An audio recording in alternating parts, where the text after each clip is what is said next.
তো আল্লাহ বলেন ইন্নাকা কাদিহুন ইলা রাব্বিকা কাদহান ফামুলাকি। হে মানুষ, তুমি তোমার রবের কাছে পৌঁছা পর্যন্ত কঠোর পরিশ্রম করতে হবে, তারপরে তুমি তোমার রবের সাক্ষাৎ পাবে। তার মানে এই দুনিয়াটা হচ্ছে পরিশ্রমের জায়গা। প্রিয় ভাইরা, এখানে পরিশ্রম না করলে সফলতার দেখা মিলে না। বাঁচতে হলে, সারভাইভ করতে হলে, টিকে থাকতে হলে আপনাকে পরিশ্রম করতে হবে। এই পৃথিবীতে কেউ কাউকে জায়গা করে দেয় না, এখানে জায়গা করে নিতে হয়। ঠিক কিনা বলেন? আপনি যদি পরিশ্রম করেন, পরিশ্রমে যে ঘাম ঝরে শরীর থেকে, পরিশ্রমের ঘামে জন্ম নেয় সফলতার বীজ। আপনি যখন হাড় ভাঙ্গা পরিশ্রম করবেন, এই পরিশ্রমে যে লোনা পানি বেরোবে, যে ঘাম বেরোবে, এই ঘামেই জন্ম নেয় সফলতার বীজ। এবং সফলতার কোনো শর্টকাট হয় না প্রিয় ভাইরা। অনেকে অল্পতে সফল হতে চায়, শর্টকাট খুঁজে, আছে না নাই?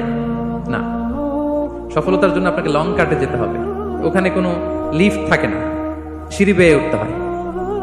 অনেকে চায় যে সফলতার লিফটে উঠবো, সুইচ চাপবো, সাকসেসফুল ইন লাইফ। না, এত সহজ না, আপনাকে সিঁড়ি বেয়ে উঠতে হবে। তাহলে পরিশ্রমের কোনো বিকল্প নেই। এই দুনিয়াটা হচ্ছে পরিশ্রমের জায়গা, সংগ্রামের জায়গা। আপনি সফল হতে হলে আপনাকে পরিশ্রম করতে হবে, করতেই হবে। আর পরিশ্রমে কোনো লজ্জা নেই। আমি বিভিন্ন আমার আলোচনায় বলি, কাজে লজ্জা নেই। কিসে লজ্জা নেই? আওয়াজ করে বলুন সবাই। কাজে লজ্জা নেই। লজ্জা হচ্ছে অলসতায়, লজ্জা হচ্ছে হাত পাতায়, লজ্জা হচ্ছে অকর্মণ্যতায়। কাজে লজ্জা আছে? লজ্জা কিসে বলেন সবাই? লজ্জা হচ্ছে অলসতায়, অকর্মণ্যতায়। যারা কাজ না করে ফুটানি মারে, ওইটাতে লজ্জা। অনেকে আছে ফুটানি মারে, আছে না নাই?